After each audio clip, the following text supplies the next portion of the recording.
Hey everybody, it's me Fergoli, and we are your hosts, Pedro, Superior Buds, and Fergoli. It's your favorite late night hashcast here every week at 11 p.m. Friday night Eastern Standard Time, streaming on YouTube, Twitch, X, after the show on Spotify, YouTube Music, Google Podcasts, Amazon Music. I don't know, all those fun places you can Everywhere, find us after the everywhere. show. We're seeing all your comments here on the back end, whether you're on Twitch, YouTube, or X, whether you're on Pedro's channel, whether you're on Superior Bud's channel, whether you're on Fergoli's channel, or maybe even on Polare's channel. Welcome, guys, and cheers to the 16th episode of Variables. Fucking Cheers, 16 everybody. already. 16. Oh, Let's give Pele a quick little introduction here in case people in the chat may not know who he is. Brian, my man, Pele Polare, man, been in contact with me for quite a few years now. I think I remember the very first thing you did was the cooler, your wash machine jackets, I guess you would call them, and then he gave me a couple custom ones with the PGR logo on it. And then he's kind of progressed. He's made a solventless washing book, a solventless processing book that was put together from information compiled from all of us, from a lot of different hash makers out there. And then he started providing stuff for washing, all sorts of stuff. He's actually moved into washing machines and vessels and chilled everything. He's in the fucking game. So let's get into it. Brian, Pele, what's going on, brother? Dude, thank you for the invite. I appreciate it. I'm glad you jumped in with us, man. You kind of fit like a freaking puzzle piece in here, man. Amen. Yeah. I mean, the variables are where it's at, dude. The details and the variables. Yeah, it's kind of funny how naturally we get into the variables. Like we just start talking, and it's like, oh shit, there they are again. Every time, man. Hey, Brian. So tell us, how did you get your start in this whole world of cannabis and hash? Like, what brought you to it? What gave you your start, and why are you still here now? What is what's keeping you here? Oh man, it's just the love for the plant. I medicinally find benefits smoking. When I was a teenager, it was hard for me to get weed. I started growing my own weed. Realized I could pay a couple bills on the side doing that. So did that through college, moved to Cali, helped start a brand out there. And then when they went legal, I had my first kid. That was when hash was kind of first, solventless hash was starting to come along. I watched BHO and all that stuff happen, and kind of stayed back from it because I saw the dangers. And when the solventless, started dropping, that was when I was like, okay, now it's time for me to get involved and really dig my teeth in here. It's safe. The water hash was just the next step in evolution. And the science and the nerdy side of things, I really find, I really find that I enjoy digging into all those variables like you guys talk about so much. They're so important, and I just love to geek out on stuff. So being able to bring it all together and just continue pushing the boundaries. It's all I really focus on is just what's next. How do we improve? How do we take it to the next step? So real quick, it sounds like you kind of got your start in California, but where did you get your start as a human being? East Coast. Okay. So you went all the way from East Coast to West Coast just for cannabis, or was there something else that kind of brought you out there? Twofold. I grew up in Connecticut, small town, went to community college out here. It didn't work out. I went to a bigger college in Boston. That didn't work out. Got my first job in an office out in Cali. Took that job and got laid off after like 3 months. And my best friend, my best friend was after moving across the country, right? Like timing. Drove my car out there. I had been busted like 3 times for weed, so I was like, let me take this job. I could grow weed on the side. I can refuge. Yeah, do what I want to do and spread my wings a bit and kind of experience life a little bit. And drove out there in my Honda Yeah. with some So that's seeds. oh, okay. I Yeah. was gonna ask what you brought with you. So was it just some seeds? Is that kind of how you like what kept it going, or? Yeah, I mean, I didn't have like my own specific strains that I was growing. I wasn't Yeah. like a big known grower on the East Coast. I was just doing my thing on the side. So when I got out there, that's when it really, when I started working with my buddy out there, he kind of took me to the next level of growing and got me into the Kush and, yeah, all the other great strains that were booming at the time out there in like 2000, I guess. Oh, so you were like 2 years after, like the first state in the whole union when any sort of legal was in 1998 when California went legal medicinally. So you were like right on the cusp of it all. Yeah, we rode MRSA for a while, that MRSA. Okay. And then when that kind of fell off, we, danced around a bit. Yeah, that's how it goes. Yeah. Yeah. Damn. So what like so from there you move out to California, you've got an interest in cannabis, you know, you kind of moved out there for another job, that didn't kind of pan out. So was it just the culture out there that kind of like, you know, gave you that door, the opportunity, or what kind of like really just sucked you into the like this wonderful world that we all just live in and can't seem to get out of? Yeah, I keep mentioning my buddy. I don't usually name drop, but he really pushed me into it, and he made me basically like his protege. You know, like Okay. everyone else that he had under his wing kind of went off and did their own thing or let him down in one way or another. And I was like a college educated kid. I wasn't even a kid, man. I was like in my 30s, but I was responsible. I showed up. He's like, "You're the guy I need on the team to help me get to the next level." So it was like, "All right, teach me how to grow at the commercial level. I'll be the guy in the shop holding it down." And that was what I did for like 5 straight years. I was just the shop foreman. I think had 40 something lights at one time. Yeah. So it was a good size little spot, and just the day to day grind, That grind, man. getting in with with the network, with the community, doing the sessions back in the day, doing the high times cups, seeing opportunities. Going to college, it's like, all right, you can take that route, but there's also this really new industry that has so much potential for growth, and if you're smart enough to like take that bull by the horns and wrangle it into a corner for yourself and really be able to set yourself up to succeed, there's huge potential for that, because it's so new. You said you went to college. Did you graduate with a degree? Just get some experience that kind of like prompted you to kind of dive into it, or do you have like? I guess what I'm asking is, do you have like some sort of background that you could lead into this? Yeah, my background is in science and in design. I went to an architectural college, and So you're I an engineer focused. type, huh? Yeah. Okay, So okay, just like about everybody on this panel. yeah, Especially this guy right here.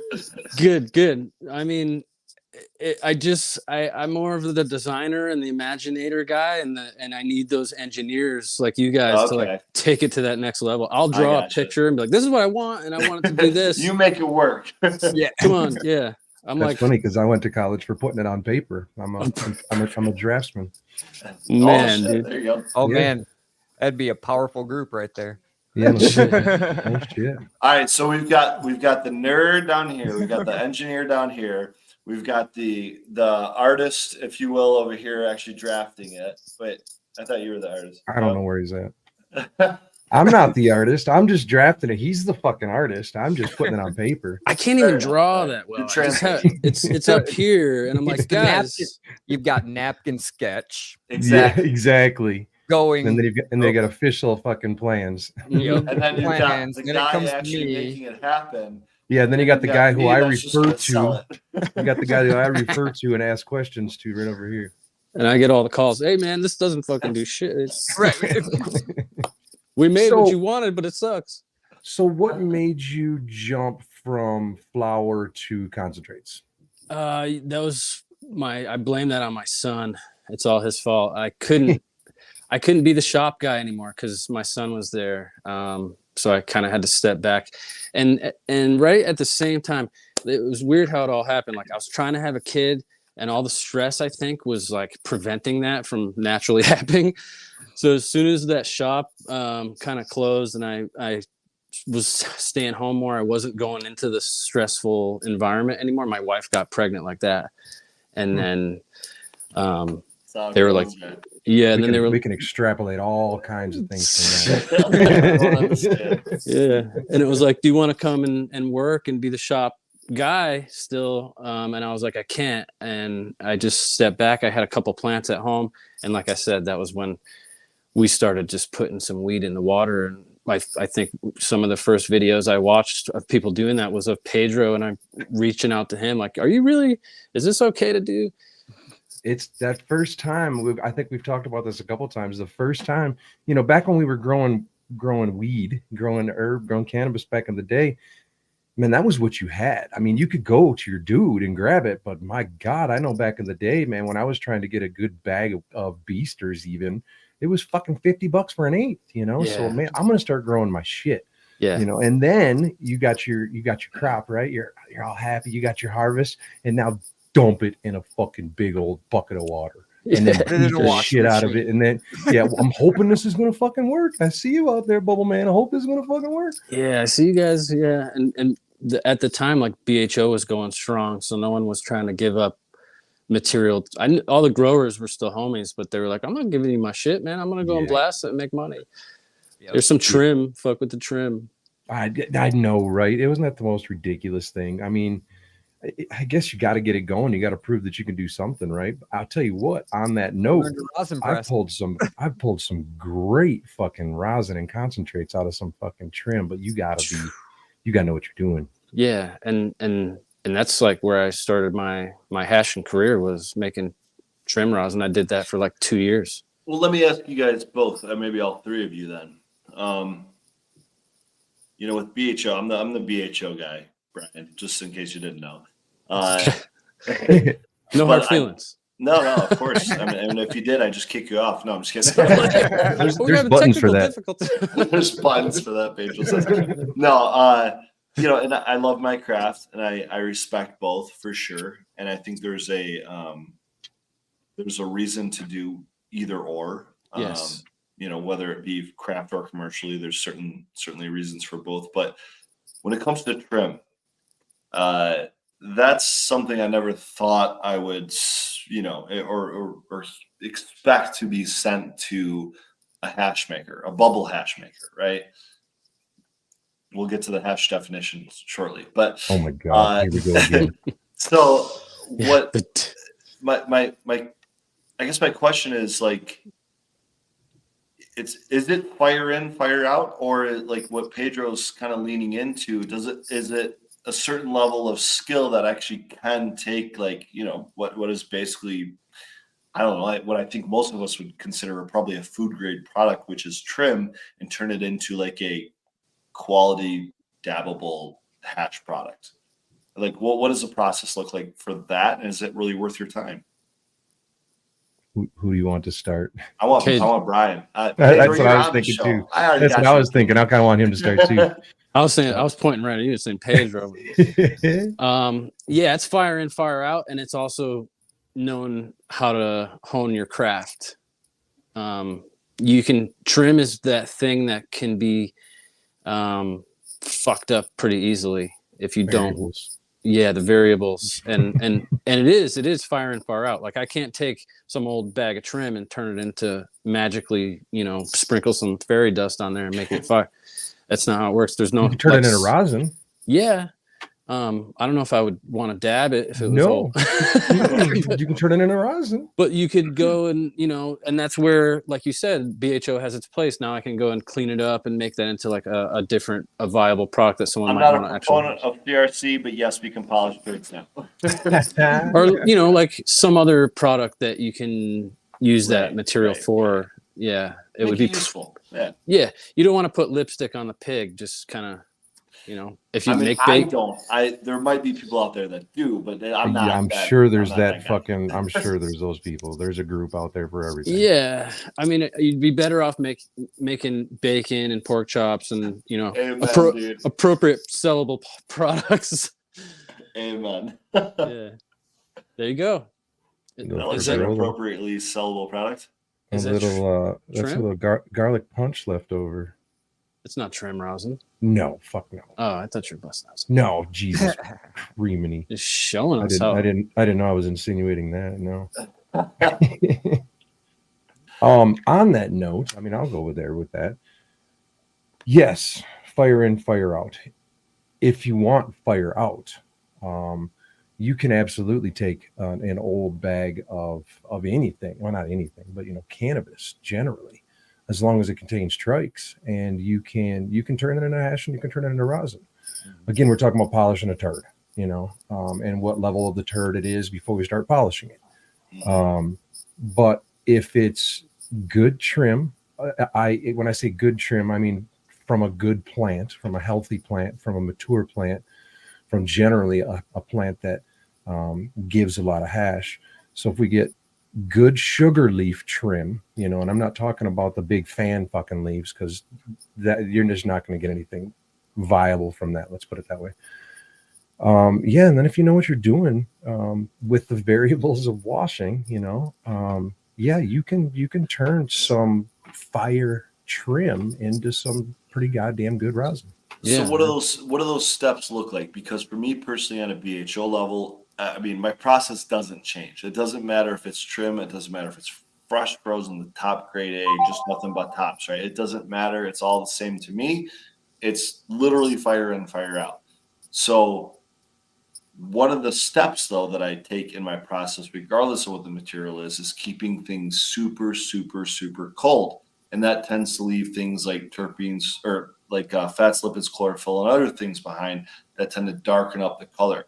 When it comes to something like a trim run that maybe is a little bit more matured and maybe a lot of amber heads, are you kind of just at that point that it is what it is and you're getting some darker hash, or is there anything you can do to kind of blonde it up, if you will?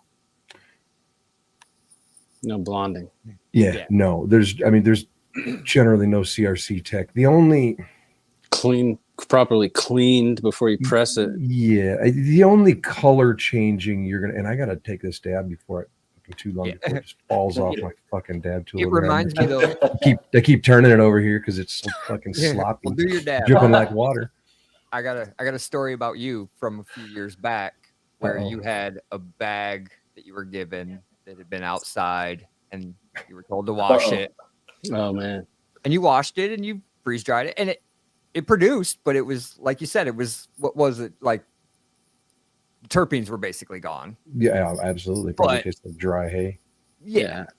But it was More definitely a product. I mean, you can get the trikes that were there and get the oil that was there. Yep, That's- absolutely. It's really what you were saying for Gurley. The process is just less agitation. You don't want to shake it. Because it's more brittle. Older stuff it's easier to fuck it up. Yeah, that's one of the biggest variables for sure. I would say prior to that, one of the biggest variables is how people are trimming, how they're handling their trim. What are they doing with it? Are they handling it such that it's or with the knowledge that it's going to a hash maker, or are they just throwing in the garbage, stepping on it, and then picking it up and giving it to you later? You know what I'm saying? Hold on, because I think everyone should harvest like they're harvesting for a hash maker. And what does that look like, Pedro?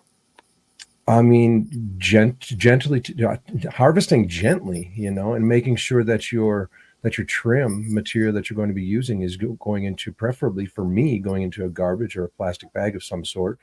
And then immediately, as soon as you can, get it into the freezer. And now that the process has changed a little bit from half dry to now we start getting into, are we taking the whole run? So I guess we have to make the assumption that we're taking the whole run to flour and then just using the trim for hash. The problem with that, now we're getting into more variables as to when we're going to take it, what we're taking it for. Mm-hmm. If we have dried flour and we carefully trim it, send it to the rosin or the hash and rosin maker, number one, you've got dried trim. Yeah. So regardless of how good it is, there's how good your turd is. You've got dried trim, you know. So 100%. does that mean horrible? No, but it results in definitely a little bit more just CBD. different. It's just CBDN. different. Yeah, it's just different. Yeah. So now Yeah. if we're going to be taking a plant fresh frozen doesn't get trimmed. So it's just you're all in. When I'm doing the half dry, well, when I'm doing anything, I'm just all in anymore. I think I just harvested and left some flour on a hanger for Dizzy to trim up because she needed some flour. But other than that, I don't even think I have any flour on this desk. So when I go and harvest, I'm all in, period.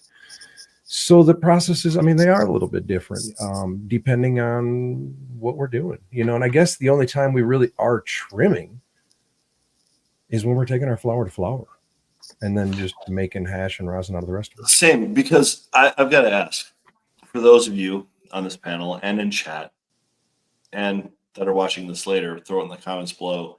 If I'm harvesting for fresh frozen because I'm either making live resin BHO or I'm making live rosin or something to that effect, everything that I trim off the plant is now, it's not a viable product, right? So if I'm taking it off and you know, bucking it away from what I'm putting into that fresh frozen harvest, that is literally something that what I would consider as waste. So if it's not getting bucked off, it's probably got trichomes on it. I guess what I'm trying to say is I'm not trimming as aggressively when I harvest for fresh frozen versus when I'm trimming for flour. Right. And when I trim for flour, I have a lot of leftover that personally that it gets thrown right back in the freezer and gets thrown into the food grade run, right? Versus if I'm trimming, quote unquote, for fresh frozen, there's nothing left over because anything that with trichome coverage on it is getting put into that freezer and getting extracted in that run, you know. I call It's it just trimming like a versus manicuring. You know, you manicure when you're going to flour. That's where you're getting in there. You're really cleaning it up because you want the prettiest looking bud. I was going to go the opposite way with that, Superior. I was thinking really? manicuring was what I would do for fresh frozen and trimming is what I do on an end product, but you're saying the opposite. Yeah, that's how I've And always. I think you're right. I'm going to train my brain to think that way, I think. That's what's always just been in my head. Whenever people Yeah. ask, because I said I stopped manicuring weed like 10 years ago, something. Yeah. Like even when I was doing it for myself, I'd never trimmed like dispensary bud. You know, my trim was always. I almost think you could have like a lot of these commercial type people do. They almost have like they have a trim, right? Like they trim everything and then they have like a final manicure on it. I almost feel like we're not really doing either of those things. If I'm harvesting for fresh frozen, it almost seems like I'm just bucking. You know what I mean? That's true. You are. Yeah. For me, even when I do my half dry, it's harvest then buck. And part of the harvest is getting rid of anything that doesn't have trikes. And I mean, and that includes the tips of a lot of the sugar leaves and stuff. I'll trim that up, if you will. But everything that I'm trimming off is not viable to me except for compost pot, you know, or more just mulch in my system. Same thing for fresh frozen. Now, if we're talking about going to flour and then trimming and this and that, I mean, just doesn't happen done enough. that. Been there, done that. I just don't do it anymore. Exactly, right? I'd save so much time not having to sit there and trim everything down. Dude, that's why I try to tell commercial growers. It's like, listen, guys, you don't have enough room in your dry room because surprise, surprise, you guys didn't plan for a big enough dry room when you built this commercial facility. You know, like everyone. Guess what? You probably got enough room for freezers and some vac sealed bags to throw all your fresh frozen in. So just take that route. It's cutting off 2 weeks of your time. You can immediately ship that product out of your facility to a processor. It's coming back as a, you know, hopefully a grade A product. Like it's just something totally different. Kind of throws off, you know, breaks up the logistical chain of things. And you don't have to be sitting on so much like inventory, you know? Yeah, and the inventory shelf space is smaller. The shelf life is longer. I mean, everything about the final product is just better to have. It's just better. It's just better. It's just getting it down to concentrate. Once once I was growing at home and recreational hit, I've always grown, and I've grown big. But once rec hit and we were told 12 plants, I grew 12 plants every time. Yeah. I was flowering 12 plants. And then I ended up with 3, shelving units full of jars. Like, I can't Mhm. stand all this. This is stupid. Well, now in Michigan, there's literally no limit. It's just a misdemeanor. You can grow 10,000 plants, and it's just. Oh, a misdemeanor. really? I did not know they changed that. I mean, hey, I'm not your lawyer, Right, but, right. I'm not the lawyer here. We got but I'm those pretty coming sure up. as of this year, it's just a misdemeanor to grow as many Ask plants my as you want lawyer, because- Chat GPT. Yeah, right. I'm Yeah. gonna step away real quick for a quick second so I can actually enjoy a smoke while I'm in this hotel. Yeah. But I want to hear Pelle's answer onto, what is the most ideal way to harvest for fresh frozen? For what if we're trying to maintain the essence of that plant that we're growing and put it into someone's dab rig through the process of, extracting solventless hash. What does that look like from a grower's standpoint, not from a processor's, from a grower standpoint? Because I think as a processor, this is my biggest challenge is getting a grower to understand the best way to harvest it for me. It's like, Yeah. I'm trying to do the best I can with what you grew. But if you give it to me at the subgrade level of what I'm trying to do with it, then you're not helping. I'm trying to give you the best product. So for you, as like, if you were a grower, what would be your ideal kind of harvest process? I'll be right back. One branch at a time, one bud at a time. Yeah. Then my brain started going to, well, are we talking about a personal grow or are we talking about a commercial grow? Yeah. Right. I Because mean, there's big differences. yeah. And I would say, like, first question I would ask myself would be, what product am I trying to make at the end of the day? Am I trying to make full melt? Like, if it's full melt, then I'm going to obviously go to the 10th level of, preservation. I'm going to be in there with, fine gloves. And if anybody's got anything on their hands, I'm slapping them on the hand. You're touching the buds too much. One thing I would always check is when I would come in the room and in the trim room, if people have a lot of resin on their fingers and on their scissors, it's like, okay, we have to have a talk. You're being too aggressive with the buds. And it's even if finger fucking it. Yeah. It's even more important now with solvent. That was just for flower. I was like, dude, you're fucking my flower up. I grew it for 3 months. And now for solventless, it's like even more important. Yeah. That's so first thing we're after. Yeah. Ask what product are you going to make? And then I always try to do my best with the material every time. If the farmer's going to do this process, then you kind of have to trust that he's going to do his best as well. But my preference would be, let me come in and do it myself. I'm not going to charge you any extra. I'd rather just do it myself than have you do it and fuck it all up. I'll do it myself. I'll know I'll get a better product for myself, make more money for myself and for you. I'm not just thinking myself. I think So there and you again, started to say branch by branch when you, so like taking a branch off, completing the entire process and getting that branch into the freezer then, right? Yeah, if you go in and you chop that base of that plant and you hang the thing upside down, you drag it out of there, you're raping the whole. Yeah, who the fuck does that? I mean, I've seen crazy things. God. Yeah, and that's that is not knowing what the fuck you're doing. Yeah, you just and period. Don't for flour, for extracts, for anything. You don't know what you're doing. Don't know what you're doing. Don't vacuum bag down your shit. You want to have like super gentle, laying the buds into the bag when you're bucking them in there. You're not pushing the bag down. We buck them into big bins, plastic bins, 20 gallon bins with the garbage bag strips over the top. That's the way to do it. Nice and preserved. Yeah. Like when I first started watching people making solventless back in the day, one of the first people that I came on was Jungle Boys. Love to hate them, but they were going to the next level, dude, with those bins. And I was like, they're fucking chasing the quality. That's like when I was like, oh, these guys are thinking about it in a different way. They're not just bucking the shit into a bag. Have a little dry ice at the bottom of your bag to helps if you're Yep. using those bins. Put some dry ice under the bag, and it'll help freeze the bud at the bottom as you're putting stuff on top. It doesn't crush it down. Yeah, man. There's so many little tricks. That looks sitting good. out there in the snow. Oh, shit. Where are you? Where are you guys? It's cold there, huh? He's of Michigan. Well, actually, I No, don't know. he Are you went- still in he went I'm Michigan? down Chicago. Chicago way right Oh, now, you're but down yeah, in it's, Chicago. Yep. Down in Chicago. it's literally snowing on my keyboard I right see now. I Yeah, see they're that. actually going to get more snow downstate. So I'm in the Upper Peninsula, of Michigan. So I'm up Oh. where we're supposed to be buried in snow, and we've got an inch on the ground and nothing more. And See, they're going to get buried in the next week downstate, and we're going to get nothing. it's so weird the weather right now. So I kind of want to jump in right there and answer a little bit there before we Yeah. get into. I want to throw this back to Pelle here in a second.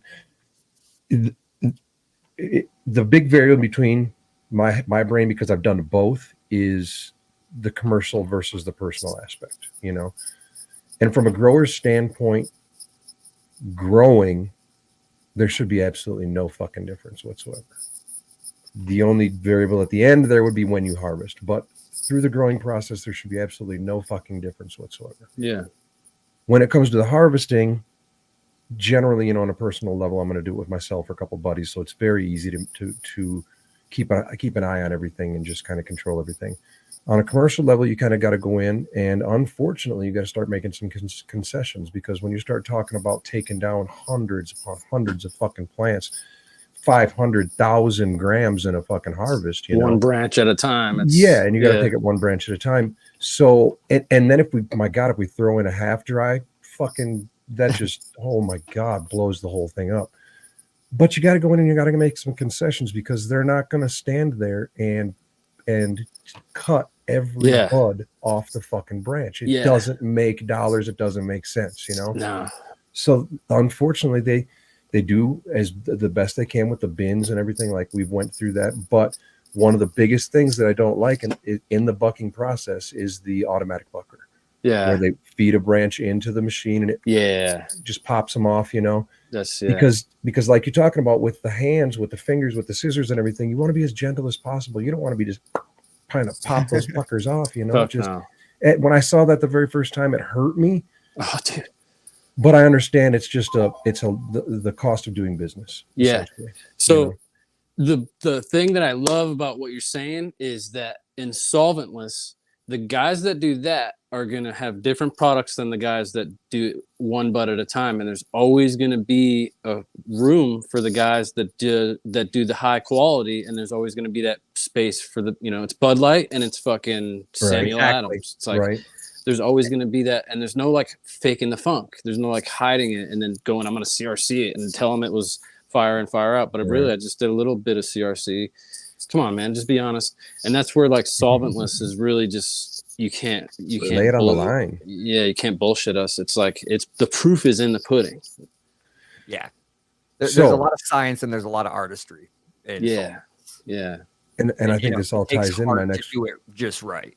I think this all ties into my next question is, what is Pelle Polare? I think I need to the French version. What does Pelle Polare provide and why? Oh yeah, dude. So the jacket and where the fuck can we find you? Give that shout out real quick while we got a bunch of people in here. Instagram, online, call my phone. Pelle underscore Polare, Pelle dash Polare. Pelle underscore Polare. That's my Instagram. Polare? Why do I call it Polare? I've always said it. Yeah, okay. Like Polaris, I don't know. The hashish, the Shogun from Hashish Inn pronounces it really, really good. He's got this Italian roll to it, man. Pelle Polare, and I'm like, Polare. That's perfect, man. I need to get you on the commercial. Can you just record that real quick for me? Yeah, it's Italian, so like, and my last name's Caldwell, and people have always fucked it up my whole life, and then I pick a name that's hard to pronounce for my business. What the fuck is wrong with me, dude? I should have picked something easier. But the whole thing started from the jackets, and that whole reason the jackets came along was because I started washing trim, and I was like, how can I get a better quality product? And I stumbled onto the answer one night when I ran out of ice in my garage in SoCal, and I was like, how am I going to keep this water cold in this machine? I grabbed this pink shit that I had from Home Depot for the hot water heater and wrapped it around my machine, and I'm like, I kept it cold. Dope. I want to make something that's a little nicer than this pink shit. So that's my first product was the jacket that you got, Pedro. That was one of my first product. And that was how I unlocked like the whole ice free tech and got a much better product out of my trim without the ice in there. Oh yeah. I was actually looking through my photos, and back in May of 2020, I sent you dimensions of the 5-gallon washer. And then like 7 days later, you sent me my jacket. Dude. And then in August, I did a test out in my driveway where I filled it with ice and RO water, temperature, and I set the washer to run nonstop. And it took an hour and a half for the ice to even start melting. I love it, dude. I love it. Out in 80-degree sun. It was awesome. It's one. Yeah, I did that test like when I first made the jackets. I was like, I gotta do a side-by-side ice bucket with the jacket and one without the jacket. And it works. I've got the data for a washer with nothing, a washer with bubble insulation wrapped, and then your jacket. Yeah. That was what started the company, and then everyone was like, okay, dude, Superior Buds is the from my perspective, the only one that's a proponent of iceless, because he talks about it more than anybody else I know, and he talks about it in a way that is convincing. And to me, made sense. Yeah, to me, and this is coming from a BHO perspective, but a BHO perspective that is trying to produce the best possible product without CRC and these other contaminants is, let's not add any more contaminants. Even if that water is frozen from the same source of water that is going into that washer, like why mix up the variables if you can keep that temperature the same in the water? And the fact that you're able to keep that temperature below freezing without it being frozen because you're agitating it, that just makes sense to me. So like let's go down that road, like let's try to attack that in a way that we're separating trichomes without beating them up. Like that just makes more sense to me, from a purity standpoint. I'm gonna piss on you guys in the shower and tell you that I still fucking use ice. Oh, Pelle, you're muted, buddy. That's all right. You are muted down there. Brian, you're muted. Brian, you're muted, bro. we cannot fucking hear you, man.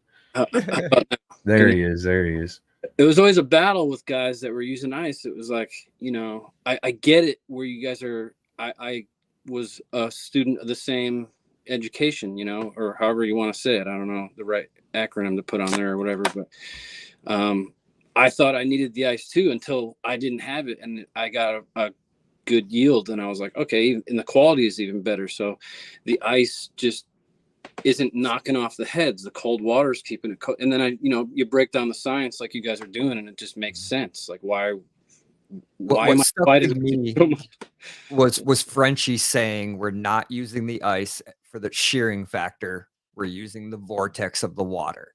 Yeah. And for me, that just did it for me. I'm like, well, I don't need ice then. I can keep the water cold. That's easy enough. Once I went stainless. Once I went stainless. When I was in plastic, it was a no-go. So what is that? Just the thermal capacity? Like what is the science behind the way it transfers the cold through? It holds it better, longer, or transfers it? Steel, both. Yeah. Okay. Steel won't transfer heat as quickly. It's not a heat loss transfer. Right. Material. When you get it cold, it's gonna stay cold. Higher R value, yeah. You get it cold, it stays cold. So the reason for asking that is how much of the blood is smacking against the side of the steel as it spins around this vortex. I mean, and the reason I ask that is that enough to act as that ice? You know what I mean?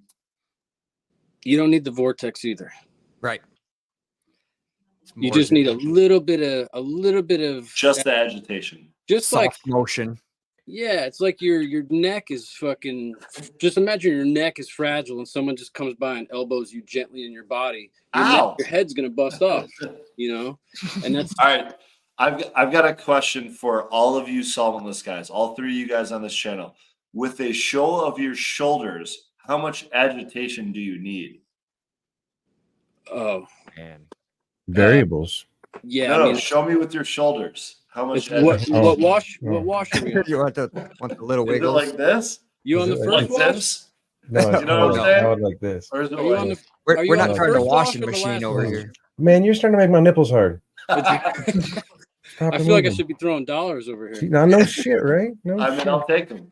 So let me go back to real quick. Like I said, I was First, pissing is on you it in the first shower. wash or second wash, man? If you're Yeah, going no the shit, first right? wash, It's always the first wash. We're going for quality. So I told you guys that I was pissing on you in the shower. I figured I'd explain the rest of that. Thank you. I do use ice, but I generally don't use ice in my washing machine. yeah. Okay. I will keep the ice, the Okay. water cold The with reservoir? ice because generally in the summertime. Now in the wintertime, right now I just turned the air conditioner on. It's already 35. No big deal. But in the summertime, yeah, you do unfortunately use a lot of ice in keeping your water cold. Right. Now I will say that once my water is cold, it's usually in that 32 to 35 degree range. When I throw the flour in and it's already spinning, I will drop a few ice cubes in there just to get the water a little colder. Yeah. But on that note, Chilling.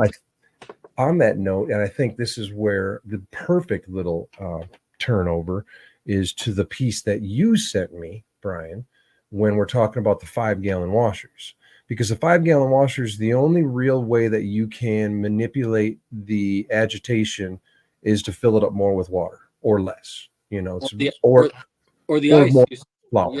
yeah, the ice used to be like your brakes on the Yeah, system. should be. Yeah, that used to. Well, that was just stupid. But Yeah. anyways, above and beyond that, The ice Hold on. Can you explain that, Pedro? I don't, as a non-ice hash maker guy, I don't think I understand what exactly you just said. I Okay. think he's getting to the explanation. Okay. yeah, I it's okay. apologize. No, I'll go back a little bit because I understand what you're saying. So most of us at home guys, most of the guys that have watched the video with Build a Soil, most of the guys that are doing this at home are using a 5-gallon washer, 1, 2, 3, 4, 5, whatever, how many 5-gallon washers they're using. Now, these 5-gallon washers, you've seen them before 100 times. Just go to Amazon, type in 5-gallon washer, and it'll come up. It's the Costway 5-gallon washer, modified a little bit. The problem with that washing machine is when you put the water in and you turn on and it goes. There's no like, hey, slow down, Mr. Agitator at the bottom, So the only way that you can kind of manipulate that a little bit is by adding more or less water and more or less flour and more or less ice, I guess. So it makes it kind of struggle a little bit to. Yeah. I mean, if you're spinning, Close it if you're down. spinning a cup of water at the bottom, it's gonna fucking flip it around. But if you're spinning It's like 3 to 5 gallons worth of water in there, it's not going to spin it as much. Okay. But I've always noticed, and I actually used one of these before that I just purchased randomly. But I've always thought and noticed, man, especially after using the Osprey at work, there's got to be a way to slow this down. Yeah. There's got to Can be I take a way. a guess? Is it a fan speed? No, does that actually work? Voltage regulator, I believe, right? Not Yeah, the it fan. works. The fan speed one don't work. It's a special one that I had Okay, to fucking okay. buy. Like I remember 12 having a problem with a couple of them that didn't work. I had to find one that eventually worked. I was literally sitting here laughing, I'm like, oh man, this sounds like my second grow where I had to turn the fan down because it was just Right. sucking like my 10 in and like collapsing my 10. I'm like, maybe that would work. I didn't Well, think you it got would to actually remember, work. you got to remember when we're talking, and I mean, I hate to say that on this level because most of our viewers are on this level. Yeah, this for is sure. where everybody is at. Is they buy the 5-gallon washer. We don't generally have the money to buy a great big the Osprey for Stainless fuck's steel, sake, yeah. $15,000 or some shit. 24. There we go. I think I just we bought know it was that. 15, but yeah. Well, and that's why, and here's another segue, is you have options more than the 5-gallon washer. And I've always thought this before too, there's got to be something between the 5-gallon washer and the $20,000 machine over here. Yeah. So who does that? Where are they? Pelle Polare. There we go. I love the Oh. segue. dude. I don't know. So This tell is me, like what a do you very- got? What's the thing? What do you do? How do you do it? Why do you do it? That's where I want to go. Why do I do the equipment? No, what first of all, what do you have available that's in the middle of all this bullshit? Oh, okay, yeah. So, I mean, I started out where a lot of us started out with a 5-gallon machine. I had one of those, and then I got two of those, and then I got the 20-gallon thing, and then, you know, one of the reasons why I do a lot of the equipment that I do is because I can't find what I want out there anywhere else. So I'm like, all right, like now I got to do this myself. I have a platform, you guys that support me to, I know with confidence if I make something, somebody's going to buy a few of them. So it's not going to cost my whole wallet to build one of them. You know how it is if you're just one off in something. So the stainless steel thing is expensive. Obviously, it's big. It's motorized. It's $25K. I have systems that are expensive as well. The 5-gallon machine, the 20-gallon machine, they're plastic. They're bottom end vortex driven machines. I've always been a proponent of top end agitation. If you guys want to talk about that more, we could, but I'm a proponent of that. So what I've done is I've taken my Reaper and I've taken the guts of it and made it so that I can clamp it on to anybody's barrel. Right. So whatever barrel you got, if you got a brute plastic barrel, we can make you a ring to go around the top of that. And my mini Reaper sits on top of that. It's going to probably be like $5 or $6K. And it'll work on any size barrel. I see you got We're gonna be talking, by the way. You know this, right? Anytime you guys need anything, my door's wide open. I'm I don't want to put any pressure on anybody to. Yes, you do. That's why you're here. No hey, pressure. man, promote that shit. Hey, where can we find you? Brian, Pelle, Polare. I'll step in right now. Where can we find you? Instagram, Fuck it, hey, there website, you go. plug all that shit. Let's go. No pressure sales tactics, man. If you guys need it, I'm here. Yep. If you don't want it, I'm not going to hate you. But where can we find it? You got to tell us where we can find it. Because I'm seeing a lot of people in chat right now being like, that's exactly what I wanted to know, fucking Pedro. Thank you for asking that question. Yeah, the speed control, the jackets, the drain kits for the machines, all the false bottoms, all that stuff. It's all on my website. The Instagram, if you guys need to ask me questions or anything like that, just shoot me a DM and I can point you in the right direction. And what's the website and what's the Instagram? The website is PellePolarco.com. Excellent. And your Instagram? And the Instagram is Pelle_Polar. And if you're just listening, it's PELLE_POLARE. But if you're watching, you just look right under his name. It's there. Yeah. And we got, equipment for the home level guys all the way up to the full on commercial level. So in terms of like washer sizes, what are we talking, like 5-gallon to 50-gallon or what? Yeah. I mean, if you're going to do anything below under 30 gallons, I would say just stick with your 5 and 20-gallon size, Bubble Magic machines. And then when you're ready to level up, you're going to take your business to that next level. Then it makes more sense to invest in some stainless steel gear. Think about how long it's going to take you to pay some of these investments off. I wouldn't say for anyone to go right out and buy full on automated gear and then especially this time of the industry. Yeah. I mean, I got guys sending me their business plans and it's like, it looks like a beautiful lab, dude. Don't get me wrong. It's like $1 million beautiful 3 years facility. ago. But yeah, I mean, it's going to take you in this climate like 5, 6, maybe 7 years to pay that off and then maybe make some money after that. Maybe, yeah. I mean, dial back, start small, work your way up the ladder, and I want to work with you up that ladder. Hell yeah. I like that, man. I'll build with you. I'm small, family run operation, just like a lot of guys. And how many employees, even including part-time, like how many people you got working? I got I got a couple artists that I work with consistently. I have a couple engineers that I work with consistently, and I have a couple of fabrication guys. Okay. So I rely on partners, and the rest of the shit I juggle. Yeah, I feel you, dude. It's hard being an entrepreneur, and you want to think that you can do everything yourself, but ultimately, in terms of like scalability, expanding, doing anything more than what you're capable of yourself, you have to rely on other people. So it's good to see that you're doing that, especially with engineers and shit. Like I said, these engineer dudes, they're important. We're tough to work with too. Yeah, They are. yeah. They're so antisocial. I don't get it.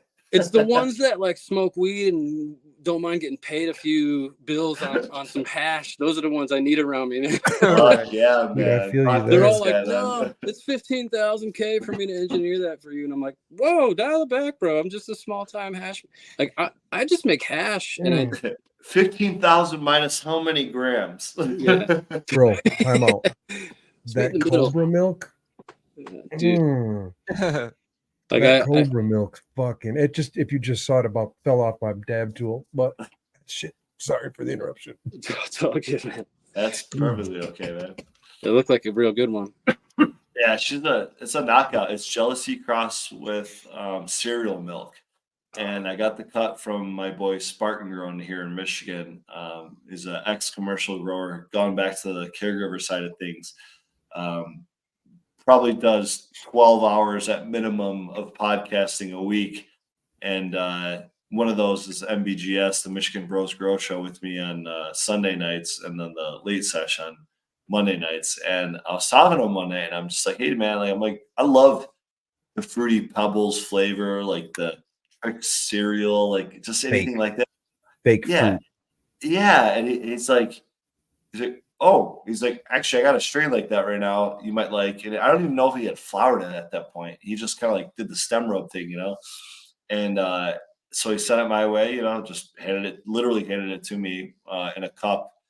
And I've been propagating it and growing it. And yeah, that's the result of it. It's just like seriously like cereal fruit. I don't know how to describe it. It's like that cereal, man. It's like a cereal.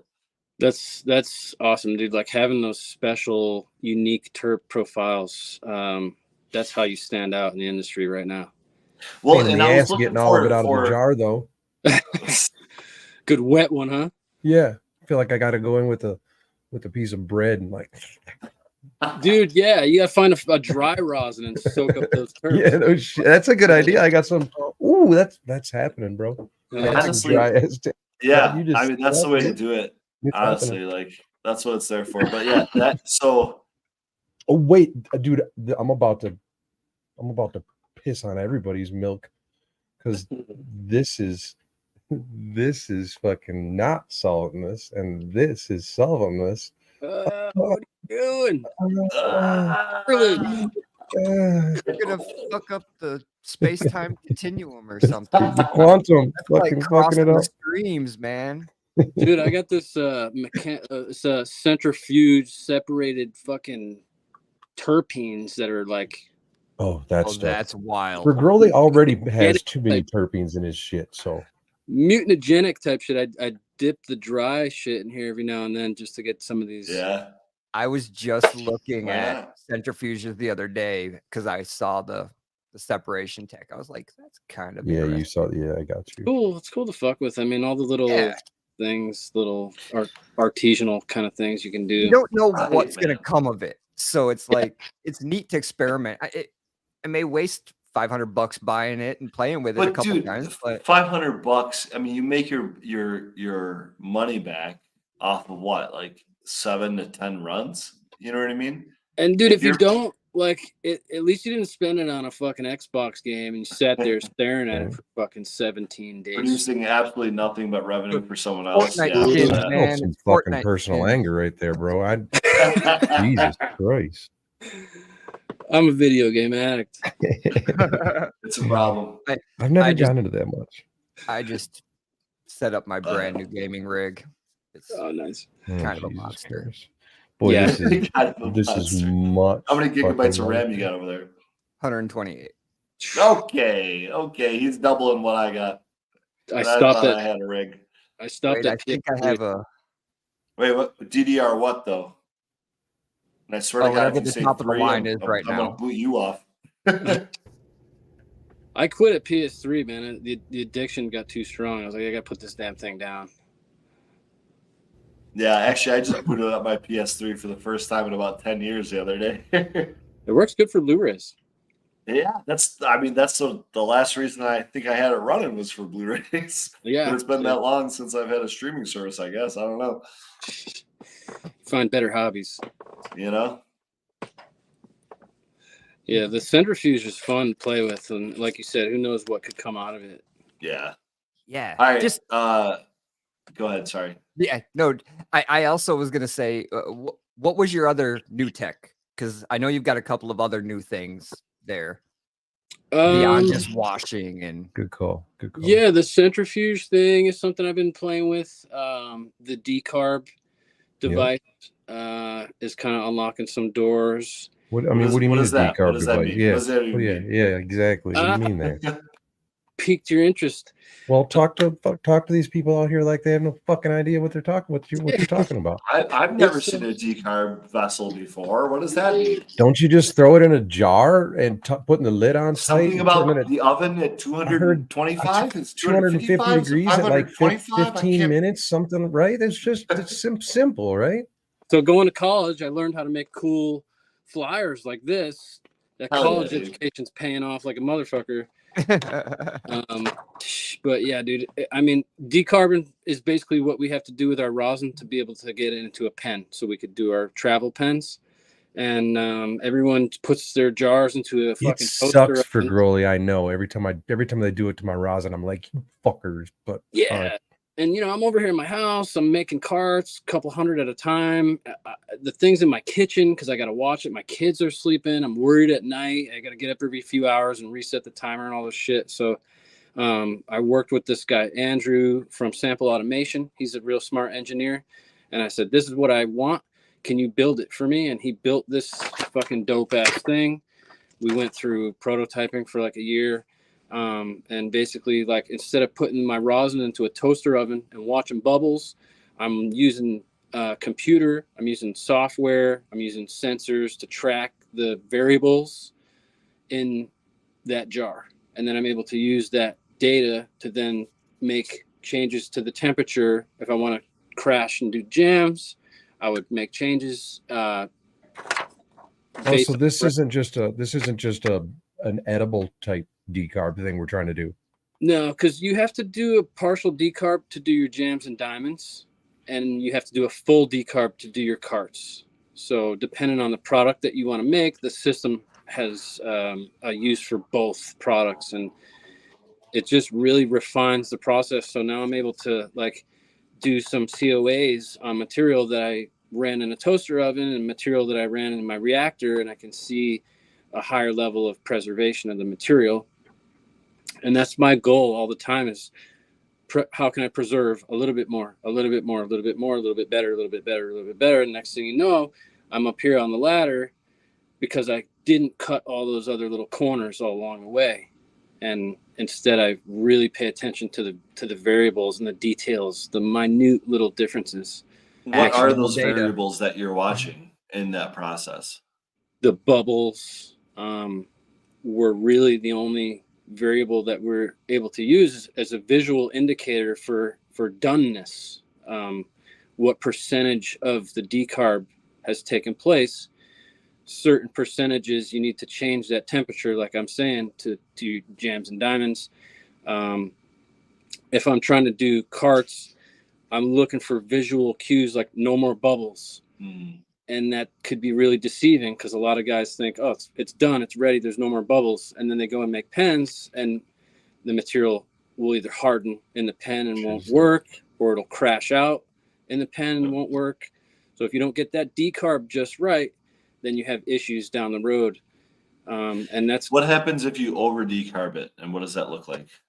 Darkened rosin, and you end up over cooking it. You'll end up with a popcorn flavor. You off gas terpenes that you don't want to off gas. Okay. You don't have the level of preservation. You've gone too far. You've overcooked the souffle. Would you call that a grandma's cabin flavor? Yeah, I guess that's a good. Yeah. That's a good. This is good nomenclature for sure. I'm glad that caught on for you, because I've said that a few times to people and they look at me like I'm from a different planet. But if you know what that means, then you've tasted it before, and that's often what I experience, which is a kind of a disappointing thing for me. Yeah. Because my whole thing is like preserving the essence of the plant as it is on the day of harvest. And if I'm not able to bring those terpenes that are in that plant into whatever device you're inhaling it from, right? It kind of like, I feel like I haven't really done my job, or just creating a different product, I guess, at that point.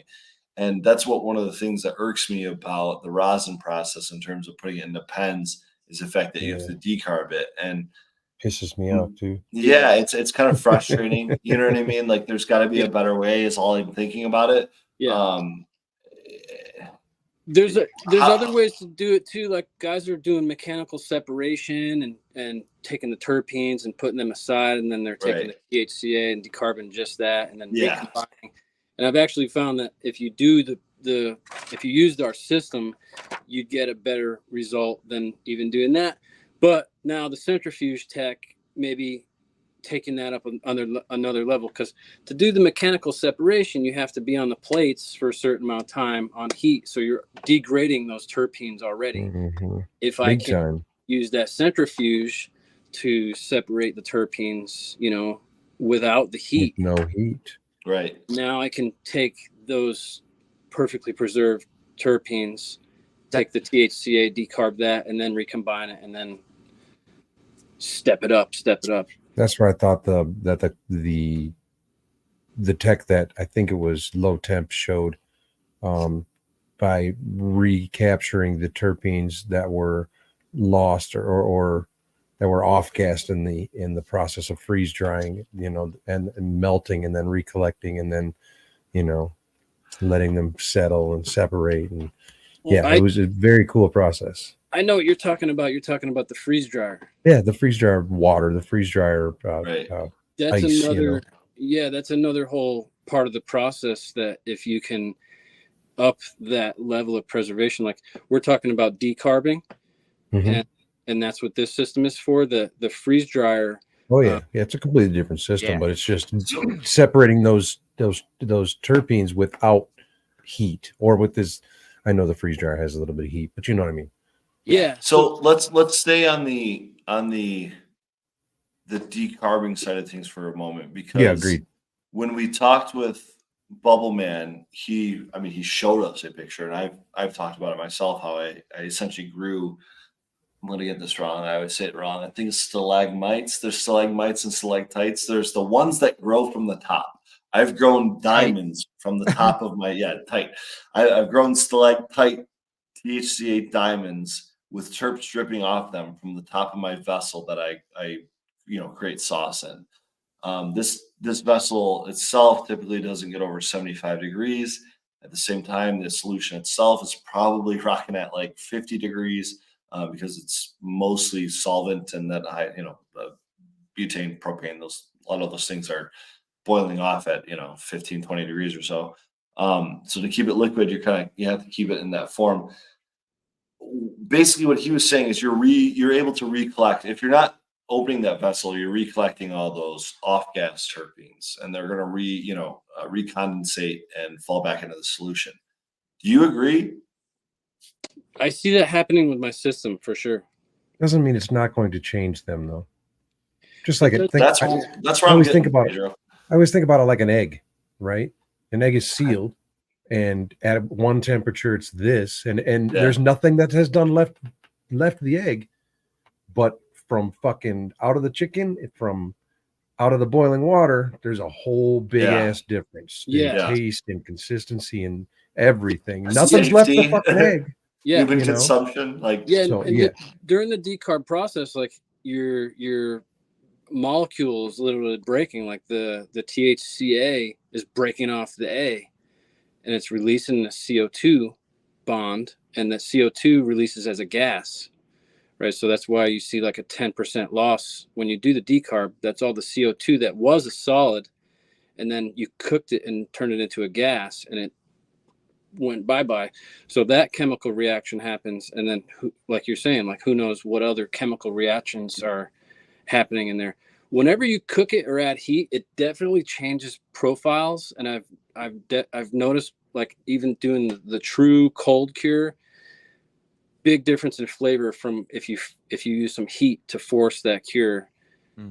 We've talked about variables there before. Yeah, but I think it's interesting though. Like heat changes flavor for sure. going where Pedro was saying, if we were to collect the terpenes from the freeze dryer runoff, save those, and then you press your rosin, then you run the centrifuge tech, you separate, you keep those terpenes, you reintroduce with the other ones, then you take the THCA and run it through the reactor, and you You're up decarb here. there. Yeah. Then you reintroduce the terpenes after you've decarbed. Now you haven't degraded your that's why it's interesting to see all these different techs coming.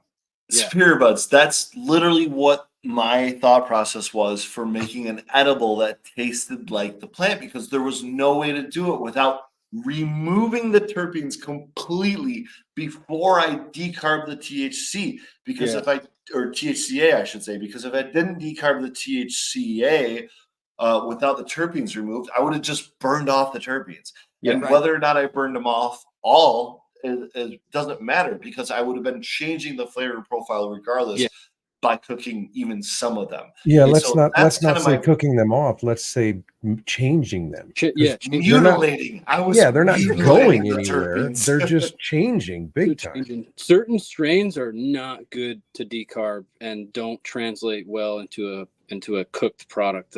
This fucking one that I have right now, Sherb Cake, is great as rosin. As soon as I put it into a pen, it's just got this weird funk to it that I don't like. I'll tell you what, I grow a lot of like hazy type varieties. Almost entirely because that's what I like, and that's what that's just what works for me. In particular, it happens Cobra to milk, be by the way. There you go. That's actually one of the ones that's not very similar to the rest of them, even though it does have the fruit. Most of the varieties I grow are very high in terpinolene, and so it turns out to be a very particular terpene that I really like. The profiles might be different, but they all kind of are very similar in the end. It's like an orange, it's a lime, it's a citrus of something or another, and it turns out they're kind of all just those hazy type varieties. Yeah. Now I've taken some of those extracts that I've grown fresh frozen, processed fresh frozen, and tried to, sign, seal, delivering, hold on to, if you will. And 3-4 years later, they, if not frozen, if not vac sealed, they will have some sort of maturation process. And that maturation process does change the flavor. Now, I want to put the caveat in there. If you do vac seal them and if you do freeze them, I swear, 4 or 5 years later, I've tested it that far later, and they do not change a damn bit. But if you're not removing the oxidation process and you're not removing the maturation process, that will happen, and it does change flavor. Yeah. It doesn't matter what strain it is, what variety it is, or what process it is. It seems like as long as that exists in nature after it's been processed, it's going to mature, it's going to ripen. And all that being said, I notice a difference. If I give it, I don't know, maybe 12, 18 months, it's somewhere in that range. Like 6 months, I don't notice a difference. 12 months, like maybe if it wasn't stored in a cool, dry area, But at a certain point, I'm going to notice a difference. And it seems to me like they all kind of mature to a different thing. And I don't know if it's like all my hazy varieties kind of mature into a certain thing, and all the kind of OGs, maybe all the chems, like all the diesels. I don't know if that's true or not. Maybe you guys can help me out here, but it seems like they all like mature to a next step, whatever that next step is from what they came from. It's like its own separate staircase. What are we talking about? It's definitely it's just a fruit that's ripening, man, like a banana. That's what it seems like to me. You know what I mean? And bananas are different from apples and pears, and they're all fruits. It's just like a fine wine. After a while, it just slightly shifts. I don't know. Yeah. Some of them I like early. Some of them I like well cured. Yeah, and that's why I was with my flour too. Yeah, and everybody's different. Like Pedro was doing the Terp Wars review stuff, and like part of the thing that I love about those is you get to experience rosins and hash from different places that you may never have smoked before. Yeah. And if you're doing a judging thing, it's cool because you get to expose yourself to that. You notice your body receives certain ones differently, and mine will be different than yours. Yours will be different than his. Everyone likes it a little bit. That's why different. sativa and indica's bullshit. So bullshit. Yeah, and it's just, and the flavors of Herbs. life, the flavors of weed. It's really cool. Everybody's got their own favorite. Yeah. All right, but So that- I got to step in here. We're over an shoot. hour in, and I can't wait any longer. Brian, I need you to define hash for us. Oh boy, here we go. Fine hash. Mm. Yeah, I put together this little thing in the front of my little book, and it's the ultimate culmination, right, of the grow of every part of the process, and it's the ultimate expression of all that goes into it. Hash is just the culmination of that whole. It's It's the conducting. culmination and the expression of the plant. I fucking Yeah. like that a lot, actually. Yeah. That might be the best answer we've gotten yet. And I forget how I worded it in the book. It's like conducting a symphony, right? And if you can control all those moving parts and all those little pieces, and you can, at the end of the day, create that beautiful masterpiece, that's the ultimate hash. So I mean, I let me- don't know if you actually defined hash, but I thought that was beautiful, dude. I know. That's where I was going with that. So let me clarify a little bit of the question. But that was absolutely beautiful, because I think that after what you're about to answer, that would be the best answer. Is BHO hash? Is rosin hash? What is hash? When somebody says, "Hey man, let's go smoke some hash," what am I going to smoke?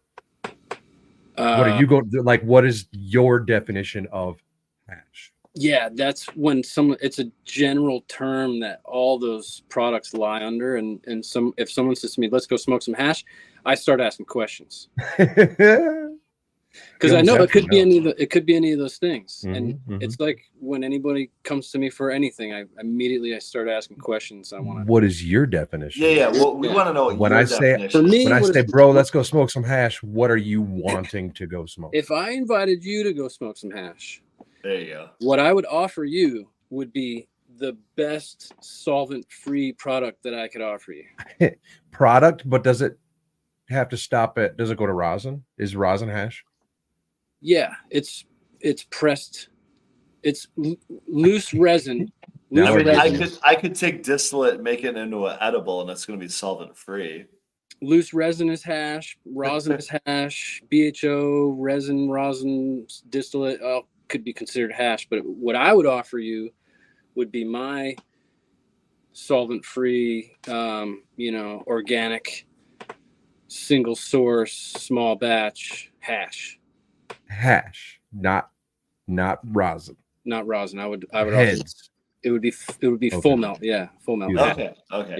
Beautiful. Okay. Yeah, then this would be Full melt let's go hash, smoke full some melt rosin. resin. No, be like, let's bust out Yep. the rosin. We can smoke hash rosin. We could just Right. smoke hash rosin. We can, Smoke and hash oil. we've asked this question on the show so many times It's because a tricky one. it is kind of a trippy one, right? Like, where like does hash stop, or where does it begin? Or, Yeah. where, because I've had people, let's go sit down and smoke some hash. And like you said, when you're saying it just socially and whatnot, it can mean any number of things, And I guess if you're going to sit down at a general sesh, I mean, I don't know. The reason I asked this question is honestly it's a bit of a fight back against the hype of solventless, because what I hear often now is the quote unquote hash heads considering solventless rosin as hash and nothing else. And Okay. it's become this like elitist thing. Yes. And I want the reason I ask, it's fine however you want to define it, however the people in chat want to define it, however we here as panelists, however, that's totally acceptable. My kind of definition is it's just the resin that's produced by the cannabis plant. It doesn't matter how you collect it. But that's why I want to define it for people, because a lot of different people with a lot of different experience define it a lot of different ways. Yeah. And we all might have our singular definition for it, but none of us are really here in a position to make that call. No. But that's part of the fun of the experiment. It's It just is. seeing how all of us define it, you know. So I appreciate you answering that for us. Oh, no problem, no problem. I'm a freaking snob, dude. So Hell yeah, dude. and I love BHO products. The biggest problem is the fact that, you know, like I said, proof is in the pudding, and with that stuff, it's just so easy to deceive people, and that was where I was always It turned didn't off. used to be. It No, it didn't wasn't. used to be until You're right. CRC came along. You're And right. that's I didn't know. I keep questioning whether it was just the over manufacturing of it, right? Whether it was just the commercial side of things, the commercial production of things that gave it a bad rap, or if it was specifically CRC. And I think it was CRC without people realizing it. yeah. And I think now we've realized it as somewhat, not a majority of us have, but I think a good portion of us in the industry have realized that's what's given it the bad rap. And it's almost like this damage has been done and there's no coming back from it. And I hope that's not the case. With I think- BHO, Yes. honestly, 100% honestly, when I hear BHO, Right. You A worry. lot of people do. Yeah. I don't know if I even want, like, when we talk about these judging things, it's bad enough getting bad rosin. Yeah, man. I don't For want real, bad though. BHO. Yeah. You know what I'm like? I'm sorry. There's a big difference to me between bad rosin and bad BHO. Like, Is there a big difference between good BHO and good rosin? not as much as there is on the Not other end. anymore. Mm-mm. Yeah. No, Okay. not as Yeah, much actually, anymore. I agree. No. I agree with that. Mhm. Yeah. It just That's knowing good. Okay. knowing you're making. Hold on. I said this on the show. Maybe I said this on the show. I've said it on BGS before. The parabolic curve, I think it's called, of rosin is like this, right? So you've got really bad over here, you've got really good over here, and you've got kind of the center. It's like this. It's pretty narrow. And then you've got this BHO curve. And this BHO curve goes like this. It's Mhm. much wider Sure, because sure, you have sure. a lot of bad products, a lot way worse products than Like the an worst umbrella. solventless out there. Yeah. You know, but I believe that you can actually get a lot better products. Was it this side or this side? A lot better products than you can on the solventless side because BHO is capable of quite literally processing a wider variety of cannabis strains. Now, you know, one for one, we can argue that, but the fact that it has the wider variety, I think, gives it that wider margin like that. Again, the other side of the spectrum is just as true, in which there's a lot more bad products on the BHO side. And I think that's in part where the bad rap comes from. I just want to jump in and say fuck you on this Clementine consistency as well. Dude, I just popped some seeds from some old Clementine genetics. Clementine's a special strain, dude. Fuck yeah, it is. Oh, I it's want a cup with that, baby. It's you got guys are watching me live. What this fucking reaction from the lemon orange peels about to fucking just grab me by the pooper. and it's Yeah. like a candy orange. It's not like the trop orange that everyone has. No, yeah, it's Charge- different. Yeah, it's a different candy, sweeter. Man, the trop C that I've been fucking with up at Eden, Dude, is It's just, phenomenal, bro. Dude. I just Hey, did can I crop just of say that. that has fire.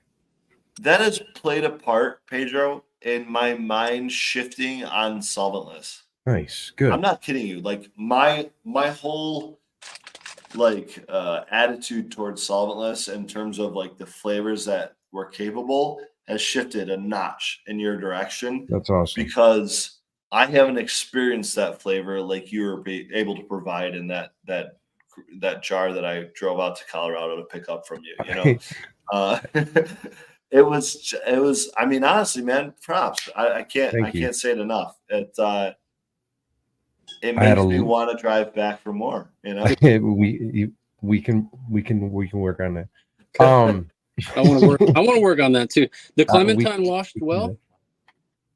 The Clementine, I'm over here smoking straight. So Clementine does not wash well, bro. back to that. Uh, I don't like calling this BHO. Okay. this is what is your tribe? And we call it, it's not solvent, is solvent based. It's, what the fuck It's was the word? hydrocarbon based. Hydrocarbon based. Okay. Yeah. Because it is a tri, so I use a tri-blend of solvents, so it's not technically BHO, it's like a THO, a tri-blend. That sounds stupid, and I don't want to make any more names, so I just call it a We hydrocarbon can blend. make as many as we fucking want, dude. I make Yeah, I dude. keto know, now. but people get confused, and then we got to start labeling. That's why we things have differently, and- podcasts. You're not wrong. You're not wrong. That's part of like being an artist, man. You can kind of create your own format. I know. I never saw myself as an artist or You a are. collector of Well, art. dude, or- You don't see yourself as a bro. You need to look in the mirror underneath it. I don't know. You need to look at from everybody else's perspective out here. If you don't artist. look at your fucking self as an artist after fucking producing that, Dude, yeah. I mean, I just grew the plant and processed it, man. I didn't create those genetics like someone else did. I don't know. It's just one of those that's things where like, that's where the artist comes in. Yeah, it's what you do. Somebody with else can give you the paint. Exactly. You know what I'm saying? It's what you do. You with putting it on that fucking paper, bro. What you do. with the I don't know. genetics. I just feel more like a technician than I do an Nah. artist. I feel like I'm operating equipment. I will be like I'm creating art. No, I'll be If you- honest. That's just Do I, you, do you I grow? highly disagree. But you're You grow taking the care of the plant? plant, you're handling it, you're Yeah, you grow you're the treating it with the respect it needs in order to come out with the final I've product. even said this. I wanted to ask this, Hetty Boy, the guy, we actually had him on a couple episodes ago. 3-4. And I said I was gonna start asking some hash makers this just out loud. Do you, Brian, and we can actually go to Buds too, but after one person answers, it almost ruins it. Do you think that A, music and or B, more importantly, dancing makes better hash and rosin? Vibration and frequency are definitely important factors to consider. Now you're going. Fuck. I'm talking shake your booty, bro. I'm talking rump shaker. Because in the hash room, man, He just wants there's an excuse always to work while he's washing. music going. There's always, and for me, Your energy, yeah. I don't know, maybe a little bit you of the. walk in the room, you might see some twerking, bro. Yeah, I don't know. While you Man. work. You're having a good time, and you're like positive vibes, or Yep. in the product somehow. I was saying, I bet you a lot of people would say that, yeah, you're gonna make better, and I don't know why, but I feel like the positivity anymore. I actually said in a post a while back, man, if I ignore it anymore, then I'm ignorant. Yeah. You just I've seen so many, and I'm not like getting on this train of dancing in the hash room makes better hash. It's more of just a comical fucking thing. But man, if you ignore some of these positive things that people are doing, and these what I used to consider weird positive, things, it's fuck, dude. It's really crazy. Like speaking to yourself in the mirror in the morning, like brushing your teeth with the other fucking hand, like these weird things. Just they do weird things. I guess I'll tell you does that what. make sense? If you're dancing your booty and you're having a good fucking time, that means you're in the groove. When you're in the groove, you're gonna nail it. You're gonna fucking shift from That's what second I'm to third, saying. banging the gears. Yeah, dude. Versus like you're hating your job and you're like, fuck that bag, and you'll like shake it after. Fuck this one. 30 more minutes. Fuck you. It's like, yeah, your attitude makes a big difference. What do you think, Superior?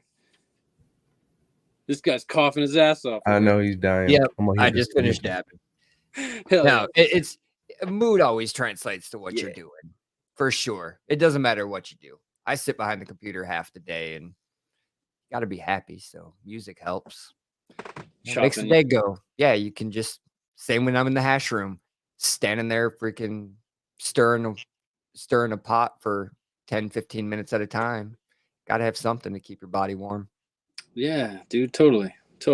And getting into that groove, it's like that's one of the best things about being an artist, even if you don't consider yourself an artist. If you get into that groove, whatever you're doing, you're an artist in that thing.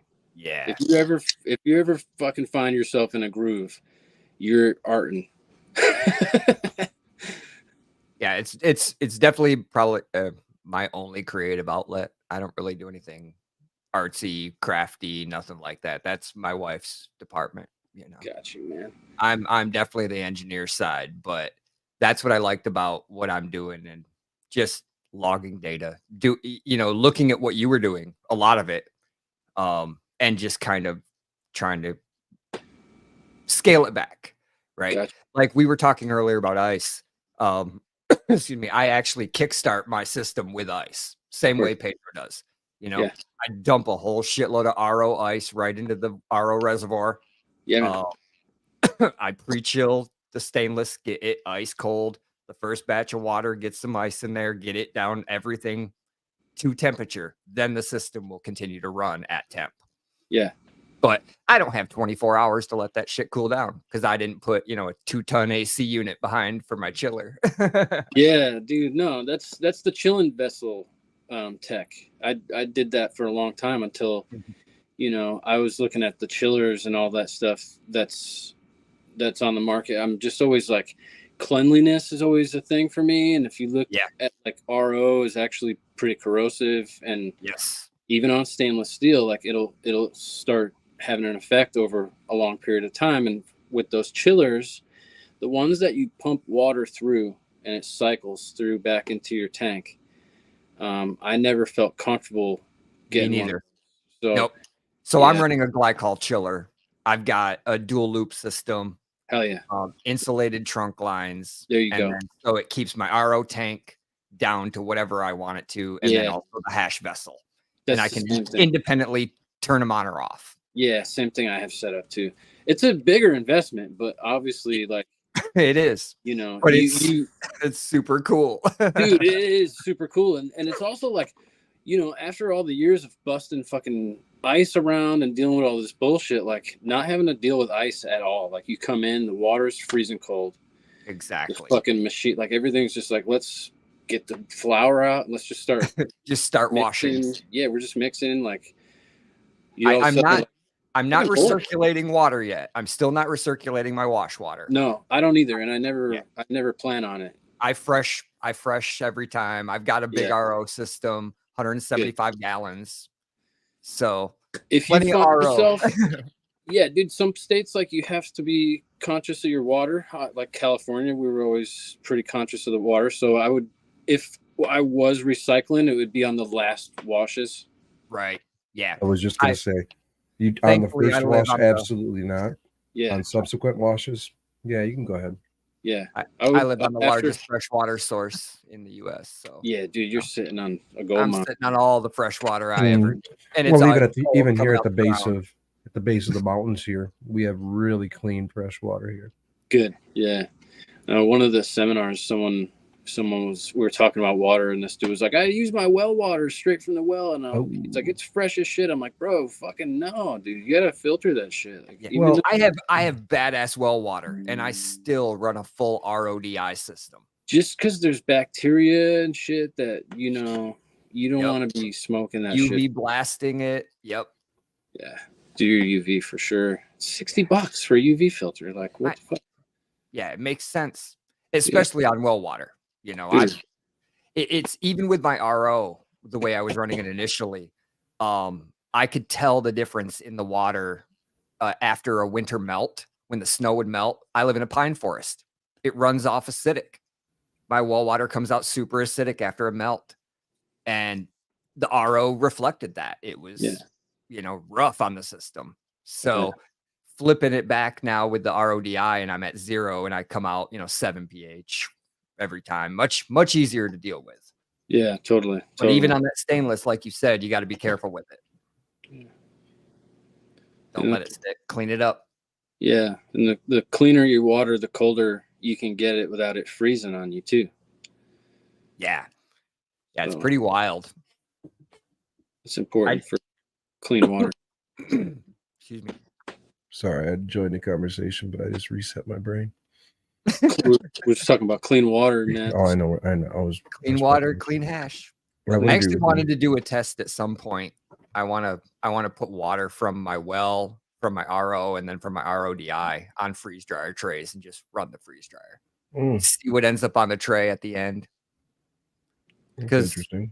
I ran did my RO through my humidifier, Yeah. and I blast white shit all over my room. So Yeah, I did what you're saying, and I posted up some pictures, and there was Oh. like little white powder residue for sure from the straight well water that wasn't there in the RO. right. Yeah, Yeah, that's wild. calcium, probably mostly I would think like that white powder, but Mhm. definitely some other shit in there.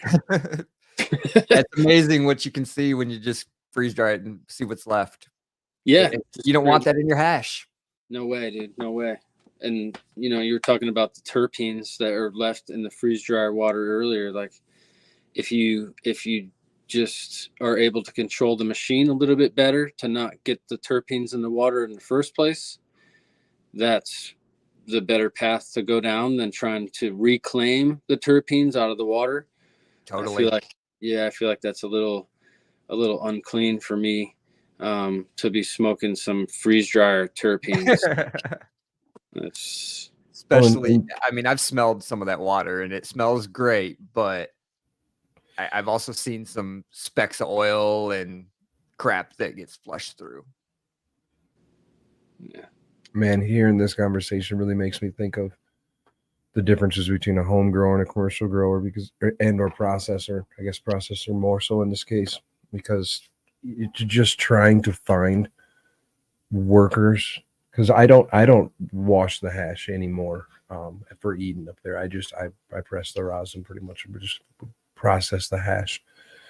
But finding someone to go into the hash room confidently and quote unquote replace me, or do the work that I would do, has been painstaking, because there's just no one. Like I said, having these conversations make me think of it, because there's a very, not very rare, but there's rare amount of people that actually think about these things and think about, like, when you're doing them, how can I make this better? Oh fuck, I got my water smells. And bro, as a hash maker, I'll ask both. I guarantee I know the answer. Y'all ever drank your water, your hash water? Fuck yeah, dude. Kidding me? Used to say There's a lot of people that I don't know would go to those fucking steps. that's why we started testing for the terpenes in the water, and the test for flavonoids is coming. Like one of the guys that was in that first study. One of the cool things about my platform is I can post some shit up if I have an idea and people will chime in like, yo, I tried that, or I have access to this, and it's cool because I'm able to take it. So with that, like back in the day, we took some wash water, and one of these guys out in Chicago actually took it to I forget the name of the lab, but the guy was super cool. He did all the tests for free. I'll tell you guys the name of the lab, and you can probably contact him. He's out there. He'll do your shit. And he found no terpenes in the water, and he's like, there's something else in there that we don't have a palette for and we can't test for. And then these guys in Florida picked up the idea, and they were like, maybe it's flavonoids. We're developing a test for flavonoids, and soon it'll start being on some of the packaging and shit. So maybe That's there's really cool. Yeah, so that was like something that came out of that, and it was like, something that'll definitely affect everybody at some point. Like, I don't know anybody that's testing for flavonoids and has that on the side of their packaging yet. Yeah. Probably, could I just, I actually am just jumping in. I have no idea what you guys are talking about, but I have to say, at last I checked, Alaska was the only state in the union that required terpene testing. And that is such a bummer to me, because I think that is more important than most of the other cannabinoids. Yeah. To have that profile listed on there. We test for all our terpenes. I don't know whether or not we provide the list on the packaging. It's not regulated, but some companies will do that. Yeah, these guys were in Vermont. They came to one of the seminars, and he's a legal brand out there, and he's got tons of terpenes and cannabinoids on the back of the vape pack that he gave me. It's dope, but I still don't see flavonoids on there, and we all know that they're there. Just there's no test for it that exists until it'll eventually. Hey, can I just say another disappointing bit of news here in Michigan is my favorite lab testing facility, the first one here in Michigan to exist, as far as I'm aware, the one that's worked with caregivers the longest, and as far as I understand, the most integral lab in the state of Michigan is, as of about a month ago, unfortunately closed down. No longer in existence is PSI Labs, and that is a huge, huge problem, in my opinion.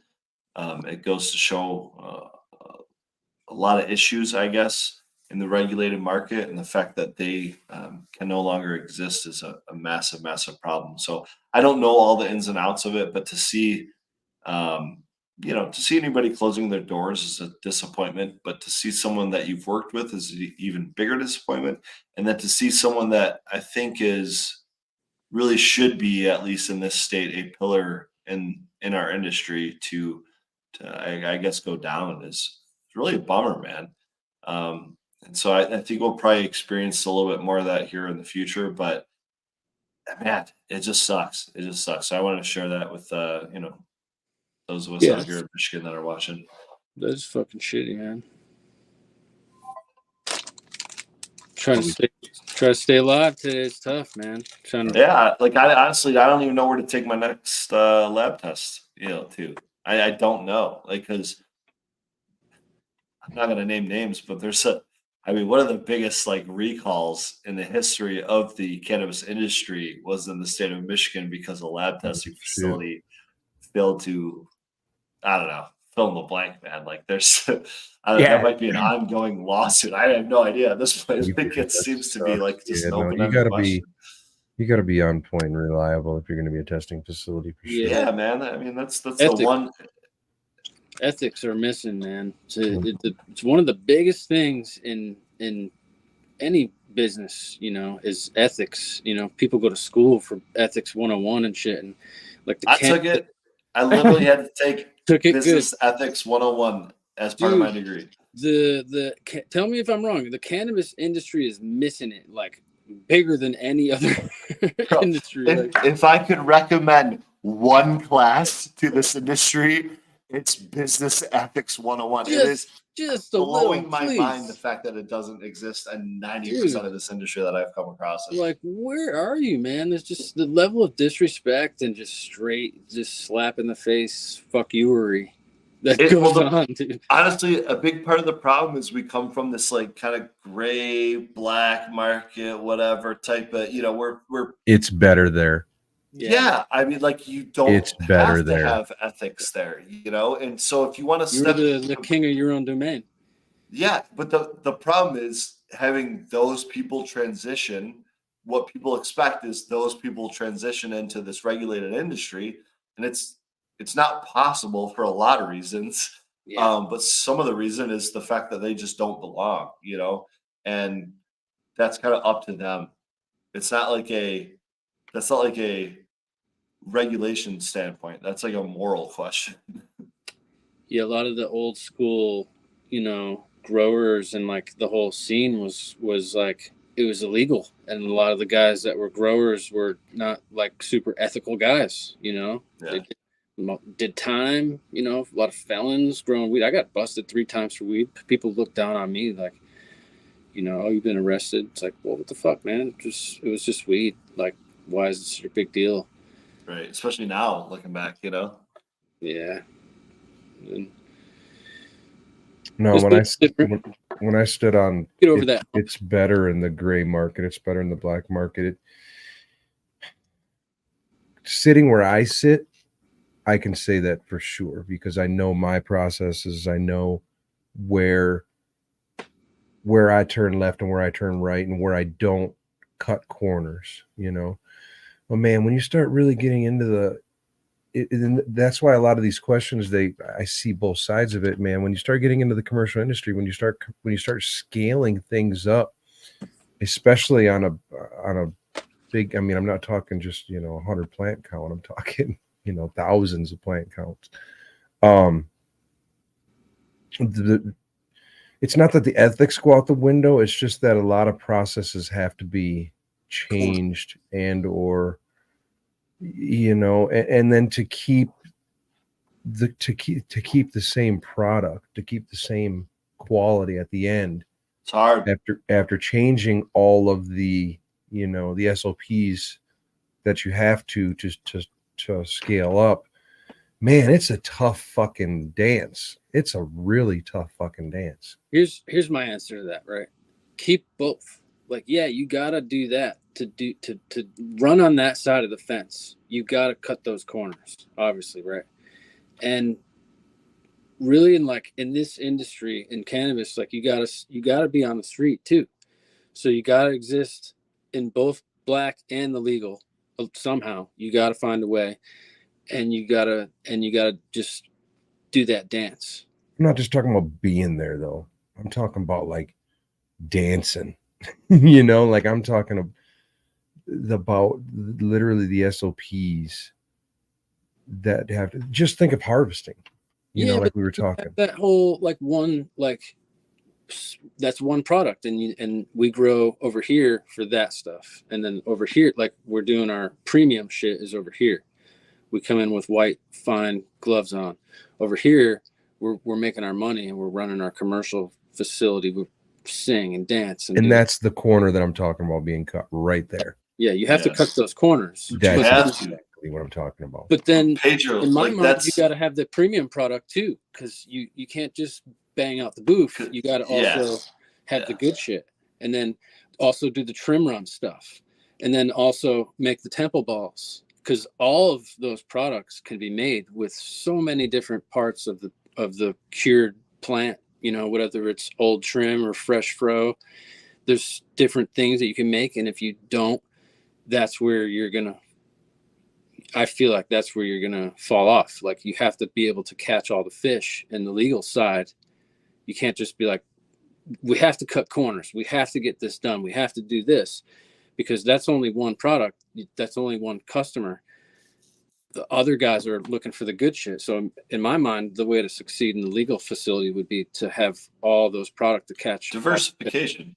Yeah, dude. See, there's another variable. Are you in the industry on the commercial side? Are you just growing? Are you growing and sending your not you personally? Right. Are you growing and then sending your material to another facility to process? Are you growing and processing all in the same facility? Ideally. So there's a lot of different variables there, and then it comes into play manpower, and capital. Yeah. A lot of things come into play, and people just trying to get into this industry. If you don't want a big bunch of fucking investors jumping down your back and wanting fucking walkthroughs every 2 weeks, then it's rough. And you really you don't want to cut corners, kind of do. Is that when you get investors, when the corners get forced to get cut? They really do, man. And then you got to do your best to keep the quality. Having had same, just like I'm talking about with the bucker, the automatic bucker versus I wanted them to go in and manually fucking bucket, because I manually fucking bucket sounded great, because I knew that my percentages, my yield would be increased if they followed these steps. But because of manpower, because of this, you have to weigh the pluses and minuses. How much am I going to have to pay this fucker versus how much am I going to lose with using this machine versus how much maybe more you'll make. And you do all this work and you're like, well, okay, use the goddamn thing because it makes more sense. Yeah. And it's all variables on how big of a facility you have and how much blah, blah, blah, blah, blah. Variables. Dude, a 5% ROI on a $500,000 facility is a lot different than a 5% ROI on a $20 million facility. The economy of scale is insane. Yeah. If I save 10 cents a unit going out of my facility, just on packaging, dude. Just on packaging. Yeah. You can do that all day long on a packaging. So think about the other ways you can cut that cost, whether it's on labor, whether it's on utilities, whether nutrients. How Mhm. the salt that you're material. using, the water you're using, Yeah. the filters you're using, the Yeah. fucking everything, dude. And It's then a if- race to the fucking bottom. And then Yeah. if you're not controlling that, if your facility is so big that you're not controlling that, again, you're delegating to that somebody. And just like I talked about before, now you're gonna find somebody who's gonna fucking essentially replace you and do what you would do without you having to fucking be there. It's so Yeah. hard. You know? It's so hard. Just expanding in anything. And dude, like as a hash maker, I totally feel what you're saying. And then like now that I'm doing the equipment stuff and like it's a legal thing and all that shit, and I'm like, I can't do all this stuff myself. And then as soon as I have someone come and start helping me with stuff, it's the same thing with anything, man. A guy that owns a sandwich shop probably goes through the same fucking Probably. I go through it on my day job. It's trying to find someone that does what I've been doing for a decade. Yeah. Yeah. Trying to instill that passion and experience and And care. the thought, and just And also to letting not- them be themselves a little bit too. That's the that's hard. kind of where I'm getting at, is to not go into this, because I've trained a few now in the washroom that just get there and they're like, all right, cool, Pedro taught me, now I'm going to do Pedro's deal. And I'm like, well, that's not what I want. I wanted to teach you and give you the passion for you to take the fucking hash out of the machine, off the tray, and go scope it and take pictures of it. Yeah, man. And then write down your RPMs and your water temperatures and record all of this information that you may not even fucking need later on, but you have it. Yep. You know, Dude, what you just said is like the thing that I love the most about doing what I do on like the education side of things and doing the classes is I like preach that so much about like the quality, and I try to instill that passion into everybody more than anything else. I'm not trying to sell equipment and all that shit. Like, yeah, at the end of the day, I'm here with the fishing poles for you, but really like I want you, like that's where I find the most gratification and satisfaction is like seeing someone that really picks that up and takes it and is like, you see them blossom into this, like they really love hash, and it's like turns into this whole next level thing. It's like, dude, that was dope to watch that, because I did that. I went through that process too, and now watching you go through it and knowing that I like helped you. Yep. It's like being a dad, man. You get it. Like, And I mean, if you're doing it from the beginning, like it's different. Again, if you're just working in a processing facility, this part of this conversation doesn't make any fucking sense, seriously and unfortunately.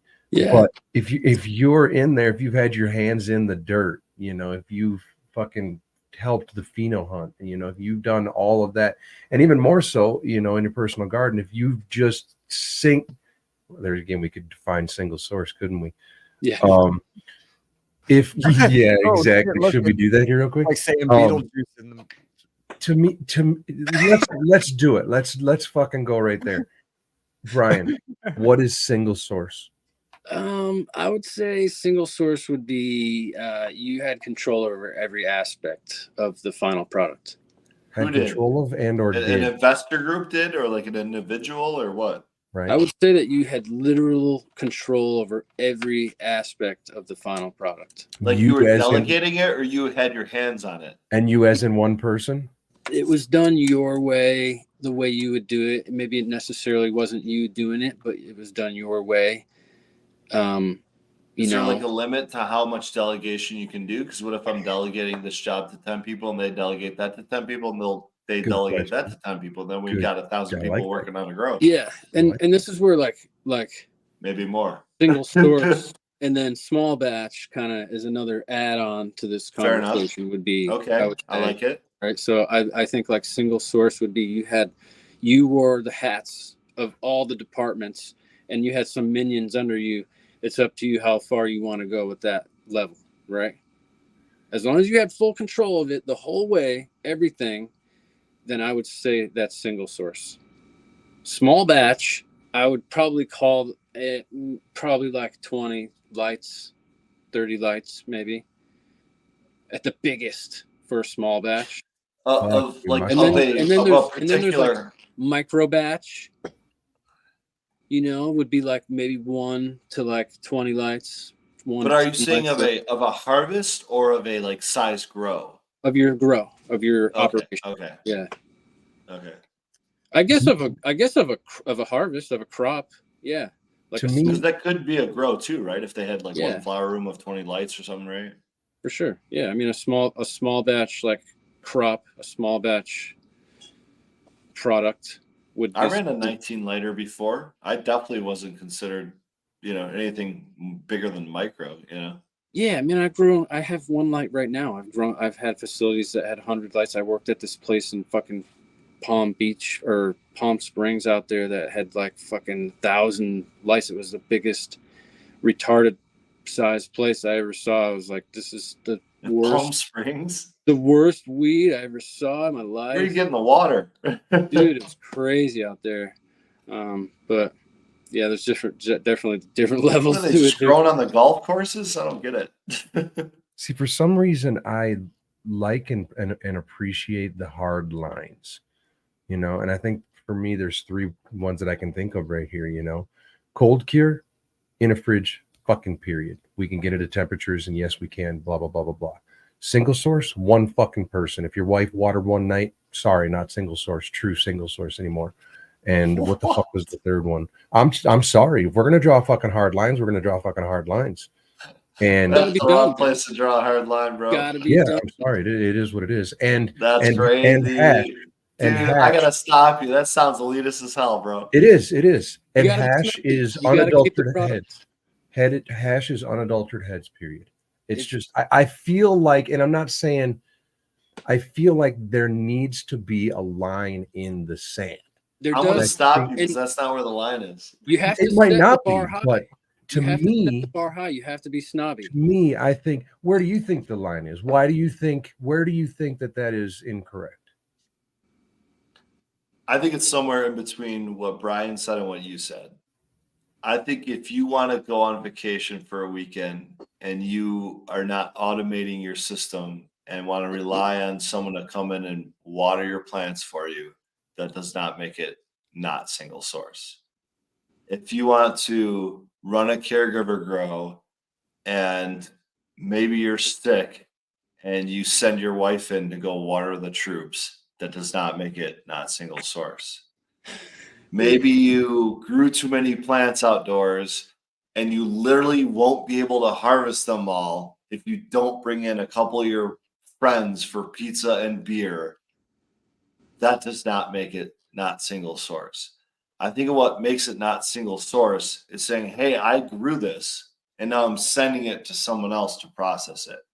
If you grew it and you processed it, I think that's what makes it single source. Yeah. Doesn't mean you have to sell it at the same spot. You could go to 100 different dispensaries or whatever the market is you're in. But I think it doesn't have to have necessarily just 10 fingers on it. And that's coming from someone that puts only 10 fingers on it. Okay. I would agree with you. I just think it's pretty clear in the And then there's small batch. Like I think Pedro, you're talking more about like a small batch now too on top of it. I mean, I think that single source is, I think that there's a top, there's a cap, because if my definition of single source is literally, sorry, you don't go on vacation because this is fucking single source, right? That's sorry. If I have to hire someone to come in because of my grow is too big, because I can't harvest, because it's not single source. Okay. And it's at that point in time, it's probably not small batch. Yeah, I would say that would just not be small batch. And I would say for single source, if you were buying flower from someone else, that's not single source anymore. If you had someone that you were able to like even dictate some of the stuff, but he was always adamant on using certain nutrients and certain IPMs and shit that I was like, I don't want that. Then okay. When I came from growing back here and doing as much as this even little grow requires, when I took it over and Dizzy started just not going in here, I took very big pride in having done 100% of the work. It is, yeah. Where is my title? Where's my quote? Where I think that's single source. You don't get one, bro. That's called I being think I a do. farmer. I No, think I that's called do. being a farmer, bro.